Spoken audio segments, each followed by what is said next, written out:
Bom, pessoal dos terceiros anos, espero que todos estejam bem. Vamos retomar aí esse estudo que nós estamos fazendo sobre a Revolução Industrial e seus efeitos. Na aula passada, nós estudamos alguns conceitos importantes, como o conceito de acumulação primitiva, que mais tarde possibilitou a industrialização, o conceito de divisão social do trabalho. Então, esses conceitos são importantes, ok? Mas hoje, na atividade 3, nós vamos tratar do conceito de capital. Então, o tema hoje é o que é capital. E depois nós vamos ver como a acumulação primitiva de capital foi importante para a industrialização e como essa acumulação ela vai surgir de um processo de expropriação. Nesse ponto, vamos dar uma atenção especial nos cercamentos. Então, começando agora, atividade 3, o que é capital e os cercamentos. Bom, se eu estivesse numa aula presencial, eu ia perguntar para vocês, alguém aí sabe o que é capital? Invariavelmente alguém ia levantar a mão, quanto levanta a mão, né? E ia falar, opa, capital é dinheiro. Eu ia falar, senso comum.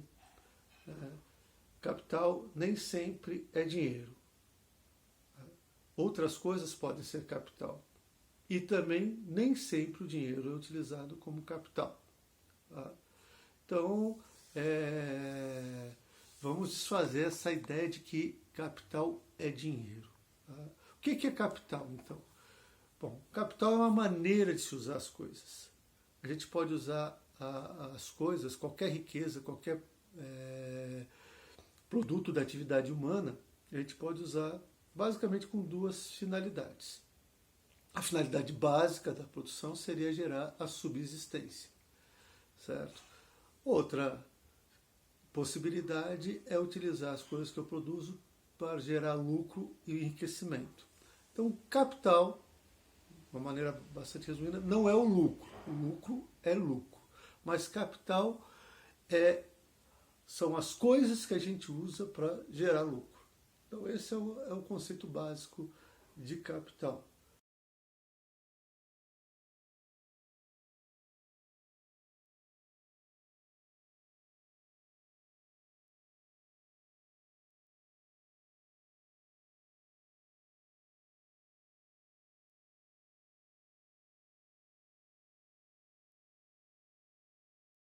Um exemplo, né? Então, se eu tenho um automóvel, eu uso esse automóvel para me locomover de casa para a escola, eu estou usando para atender uma necessidade minha, não estou usando esse automóvel como capital. Agora, se eu pego esse automóvel e me torno um motorista de Uber e começo a sobreviver, uso esse automóvel para atender às minhas necessidades, ainda assim não é capital. Ele é um meio de produção da minha subsistência. Não é mais uma coisa que eu utilizo para atender as minhas necessidades, ou melhor, apenas para me locomover, mas é algo que eu provenho a minha subsistência. Então é um meio de produção da minha subsistência. Agora, se eu tiver 4, 5 automóveis e colocar um monte de gente para trabalhar para mim, fazendo Uber ou como taxista, e começar a enriquecer, a gerar lucro, esses automóveis estão sendo utilizados como capital. Então, o capital é uma maneira como a gente utiliza as coisas. Para ficar mais fácil, eu vou ler para vocês uma definição, que tem um livro aqui antigo meu, e eu gostaria que vocês anotassem essa definição no caderno de vocês, que é muito importante. O livro fala o seguinte, quando a riqueza começa a ser encarada não mais como uma utilidade em si mesma, mas como um meio que possibilita a obtenção de mais riqueza, e que este raciocínio começa a ser aplicado em empreendimentos concretos, a riqueza assume o caráter de capital. Isto é, dinheiro ou riqueza aplicada com a finalidade de obter mais riqueza.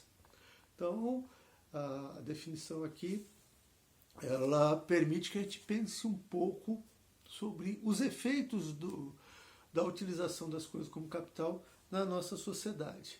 né? Porque olha o que fala aqui a definição, voltando nela, certo? Quando a riqueza começa a ser encarada não mais como uma utilidade em si mesma. Ué, vamos pensar num exemplo concreto para a gente entender. Qual é a utilidade em si mesma de um automóvel?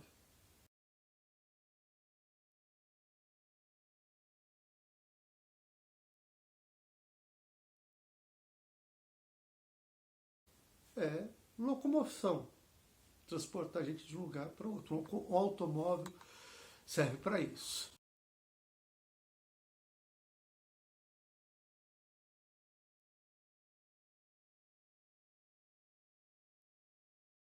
certo?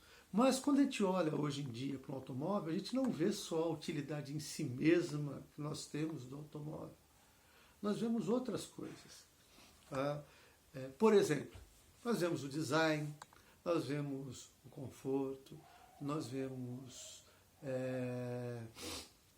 a potência, né?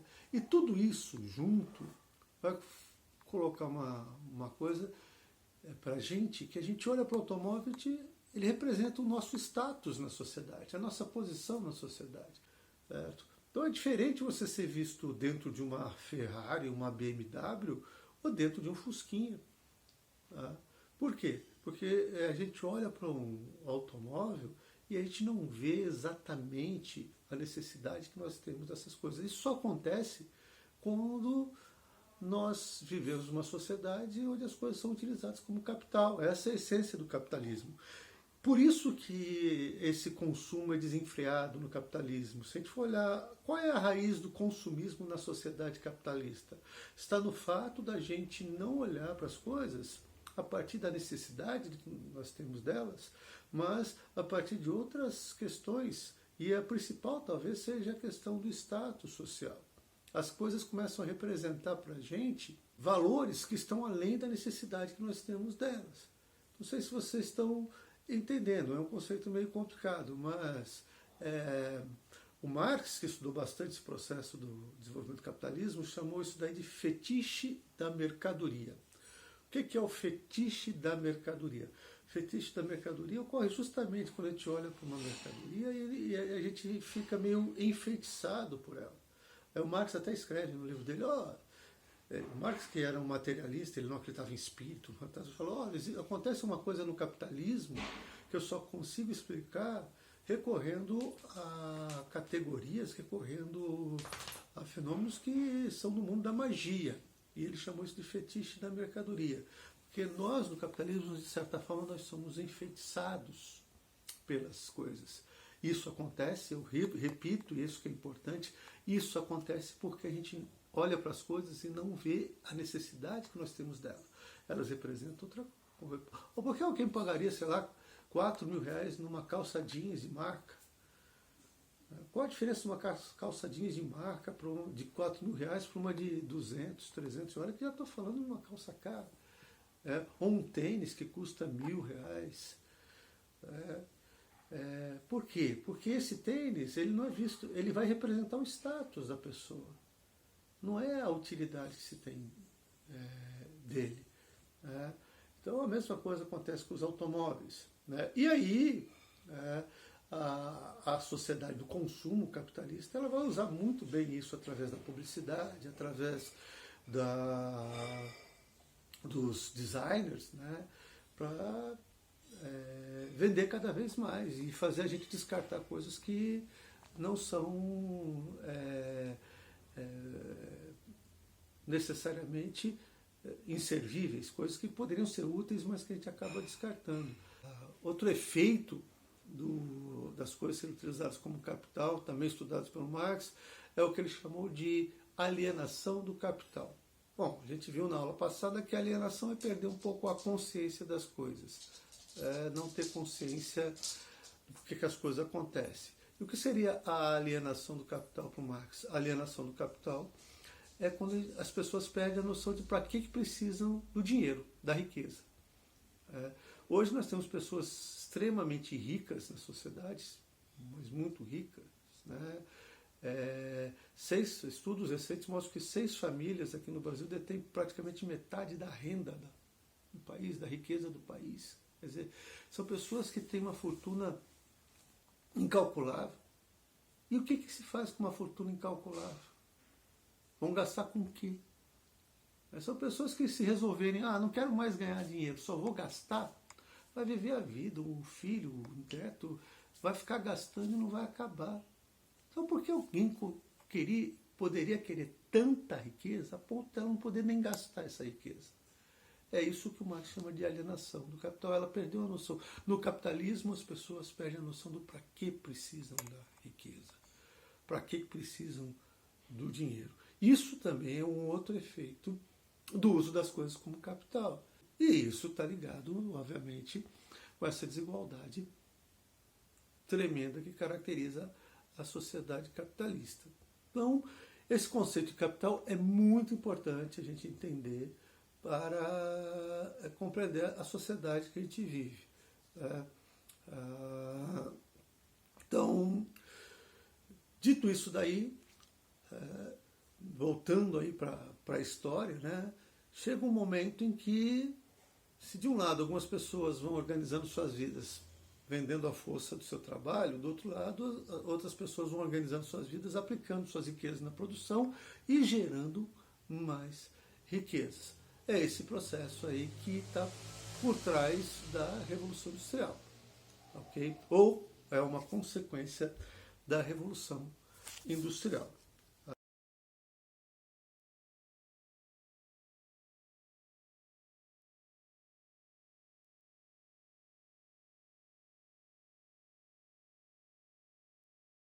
Agora, para a gente entender o início do desenvolvimento do capitalismo industrial, a gente precisa entender dois fenômenos, ok? Duas coisas são importantes para a gente entender o desenvolvimento do capitalismo industrial. O primeiro fenômeno foi a necessidade de acumulação de capital. Então, o primeiro fenômeno é a acumulação de riqueza do capital. Essa riqueza, esse capital, ele foi acumulado a partir de três setores econômicos. Tá? O setor comercial, através da Revolução Comercial, que está lá exploração colonial, pirataria, tráfico de escravos, todo esse desenvolvimento do comércio que vai haver aí na época moderna, chamada Revolução Comercial, vai fazer com que algumas pessoas fiquem ricas. Ou vindo aqui no Brasil, produzindo cana e vendendo lá para a Europa, fazer açúcar, ou extraindo a madeira e vendendo na Europa, ou traficando escravos. Muitas pessoas vão ficar ricas com o comércio. Mas não vai ser só o comércio que vai gerar riqueza, não. Quando os artesãos vão perdendo a posse dos seus meios de produção e vão se tornando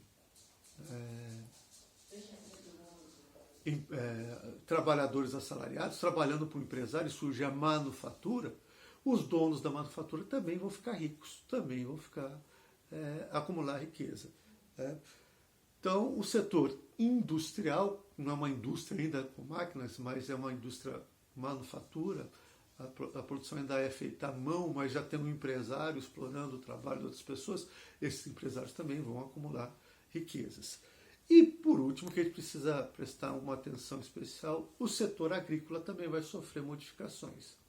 Na agricultura, vão ocorrer mudanças que também vão fazer com que o dono da terra comece a ficar rico. Esse desenvolvimento comercial e econômico vai trazer novos modos de aproveitar a terra. Qual é o modo antigo? Produzir para subsistência. Qual é o modo novo? Os donos da terra vão querer ganhar dinheiro com a sua terra, vão querer produzir para o enriquecimento.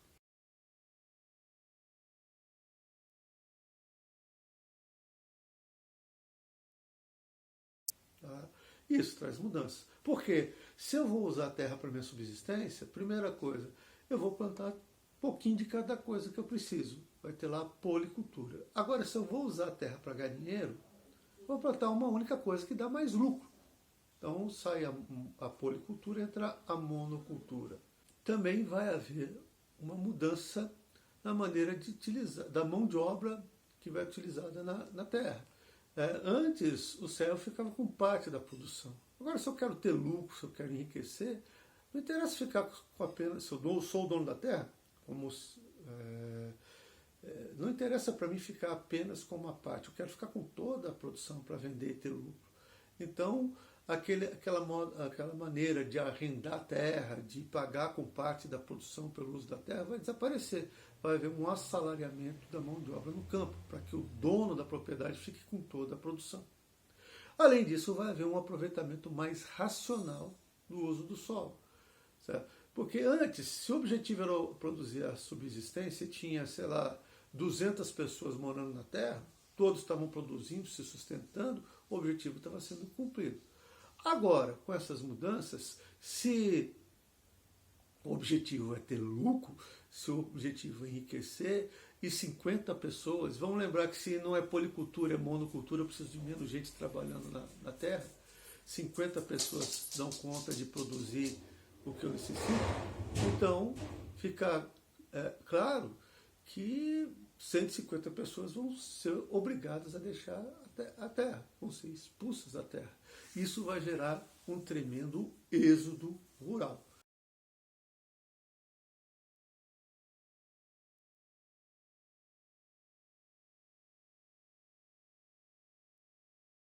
Uma grande quantidade de pessoas vai ser expulsa do campo.